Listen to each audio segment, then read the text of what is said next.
आपने पलायन की बात की, लेकिन आप इसको रोकेंगे कैसे? आप इंडस्ट्री इस तरह से है नहीं बिहार में। बिल्कुल, आपको एकदम हाँ। स्पष्ट इसका हम लोगों ने पूरा ब्लूप्रिंट जारी किया है हम्म। कि साल भर के अंदर कैसे बिहार से डिस्ट्रेस माइग्रेशन को रोक दिया जाएगा। उसके लिए पूरा ब्लूप्रिंट जारी किया गया है। आपको पहले ये समझना है कि पलायन के पहलू क्या है।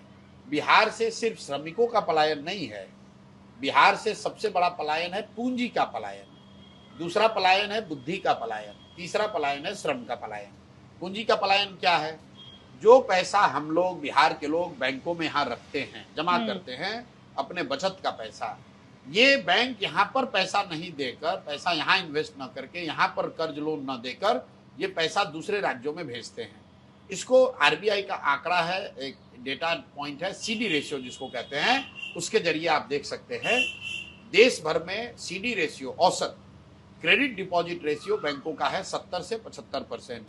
मतलब जितना पैसा देश के लोग बैंकों में जमा करते हैं उसका 70 से 75% पैसा लोगों को, समाज को बैंक वापस ऋण के तौर पर, लोन के तौर पर देता है, रोजी रोजगार के लिए, घर बनाने के लिए, गाड़ी खरीदने के लिए, कृषि के लिए, पढ़ाई के लिए। बिहार में सीडी रेशियो है 40%, पिछले 30 वर्ष का औसत है 40%। इसका असर क्या होता है? पिछले वित्तीय वर्ष में एक साल पहले करीब 4.25 लाख करोड़, 4,21,000 करोड़ रुपया बिहार के बैंकों में लोगों ने जमा किया। और चूंकि सीडी रेशियो 40% है तो बैंकों ने कुल 1,61,000 करोड़ रुपया बिहार में लोन के तौर पर दिया। बाकी पैसा कहां गया? बाकी पैसा चला गया आंध्र प्रदेश, तेलंगाना, गुजरात, महाराष्ट्र, तमिलनाडु, केरल। उन राज्यों में सीडी रेशियो कितना है? 90, 95, 100, 105।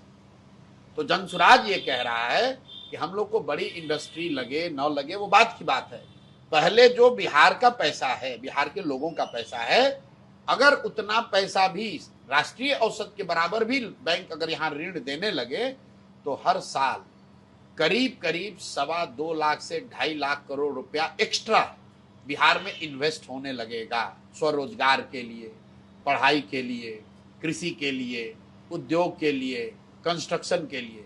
जब ये पैसा यहाँ पर इन्वेस्ट होगा तो उससे जो लोग यहाँ पढ़े लिखे लोग हैं, जो लोग यहाँ से बाहर पढ़ने चले गए, नौकरी, वहाँ बिजनेस व्यापार कर रहे हैं, देश भर में लोग कहते हैं कि बिहारी तो बड़े अच्छे अच्छे जगह पर है, लेकिन वो लोग चूंकि यहाँ पूंजी और व्यवस्था नहीं तो सब बाहर चले गए। तो जनसुराज ने ये व्यवस्था बनाई कि सबसे पहले हम पूंजी का पलायन रोकेंगे। जैसे ही पूंजी का पलायन रुकेगा तो बुद्धि का पलायन रुकेगा, क्योंकि समझदार लोग, पढ़े लिखे लोग, बिजनेस व्यापार करने वाले लोग वापस आएंगे। और जिस दिन आपने पूंजी और बुद्धि का पलायन रोका, श्रम का पलायन अपने आप रुक जाएगा।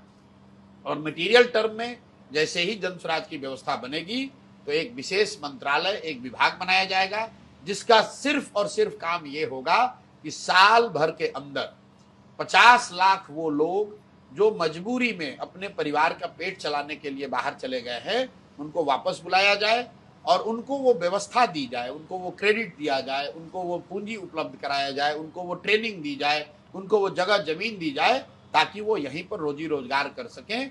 और हर हालत में साल भर में इस चीज को रोक दिया जाएगा।